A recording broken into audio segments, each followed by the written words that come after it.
ደረጃውን በጠበቀ መልኩን አሳምሮ የተገነባው የአዲስ አበባ አስፓልት መኪና ብቻ ሳይሆን ወንዝም እያሳለፈ ነው።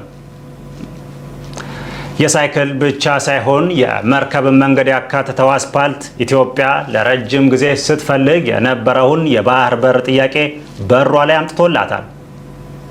በጦርነት ልናመጣው ያቀድነው ባህር በሰላም እጃችን ላይ መምጣቱ ያናድዳል የተባለ ሲሆን ከዚህ በኋላ በመዲናችን አዲስ አበባ የትራፊክ ፍሰቱን የሚያሳልጠው ትራፊክ ሳይሆን ባህር ኃይል ነው።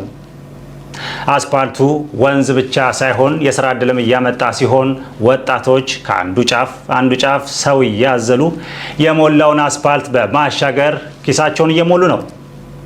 ለረጅም ዓመታት ሕዝብ በማመላለስ የሚታወቀው አንበሳ አውቶቡስ ለከተማችን ጣናነሽን ሆኗል። የሸመገሉ ሰዎች በኢትዮጵያ ፖለቲካ ውስጥ አያስፈልጉም ተባለ። ጊዜው የወጣት ነው ሲሉ የተናገሩት የፓርላማው ጎረምሶች የጭንቁ ጊዜ እጃቸውን ይዞ ያስታረቃቸው ኦሉሴጉን ኦባሳንጆ የተባለው ግለሰብ የ25 ዓመት ወጣት ነው ብለዋል።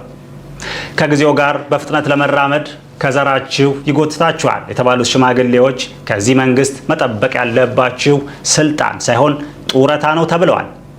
ሀሳብ ማመንጨት አይችሉም የተባሉት ሽማግሌዎች ገለል በሉ የተባሉ ሲሆን ደርግም አንድ ሰሞን ሽማግሌዎችን ሲያስወግድ ነበር። የአሁኖቹም ወጣቶች በእድሜ የገፋ ነገር ማየት እንደማይፈልጉ የአዲስ አበባ ቤቶች ምስክር ናቸው።